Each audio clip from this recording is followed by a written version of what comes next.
Hi, I'm Chrissy, And I'm Jess. and this is Financial Progress in person again. Yes, in person. And today we want to talk about something that's really important, and it's higher yield savings. And I say it's important because it will increase your savings. Yes, I am very guilty of not opening a high yield savings account. Shame on me. It's out of pure laziness on my part. But Jess, can you just talk a little bit about what a high yield savings account is? Because you're one who has one. Yes, yes. So let's compare it to a regular savings account. My savings account is like 0.01%, my local bank. So that means that I'm getting pennies, literally. Where my high yield savings, or is actually called performance savings on because I have Capital One 360, they call it performance savings, but it's still a high yield savings because the percentage rate ranges between 4 to 5%.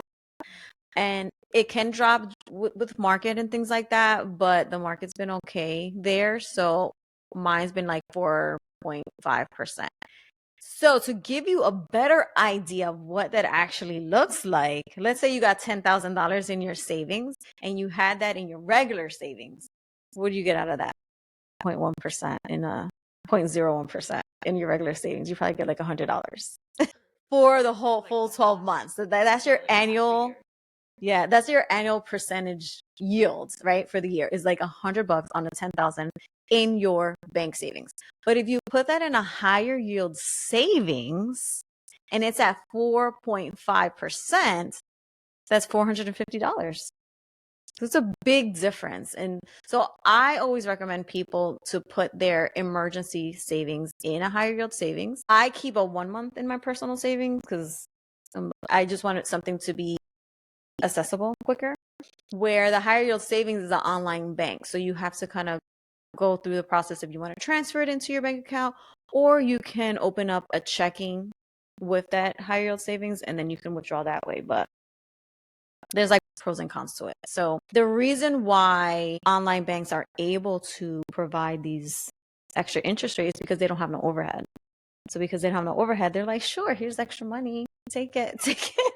So I take it. And if you think about it, 4.5% is really good. So, if someone was trying to open one for the first time, what are your recommendations? Like, what should they do first?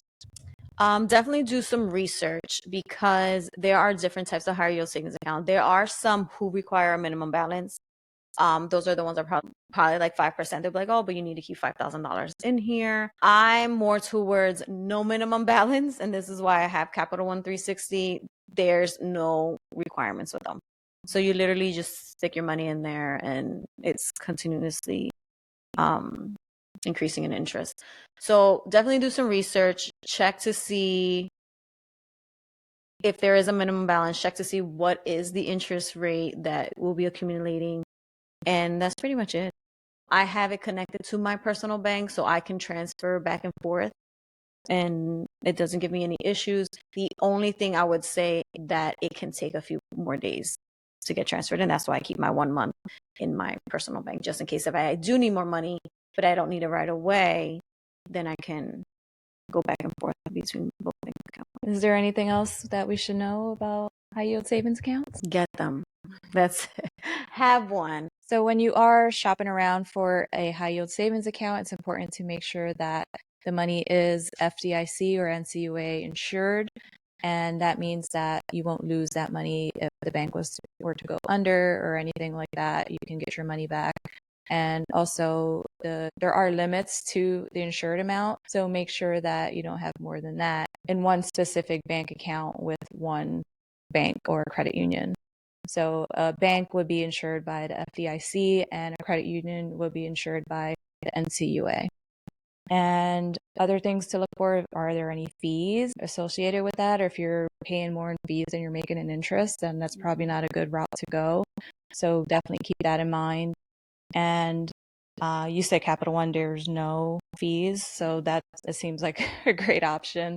But definitely do your research and do what works best for you. I have seen some that require you to use your debit card for it, like multiple times a month. So that's something to keep in mind as well. I think there's some that you have to do a specific amount of deposits per month. So that's something else to keep in mind. Yeah. So just most important part is just do your research and make sure. I'm very simple. So I wanted something that I wasn't going to get charged anything. I didn't have to do deposits. So I literally just opened the account as a savings and I don't have to do anything extra. I don't get charged anything extra. It's just like having it in your local bank, except that you're collecting interest.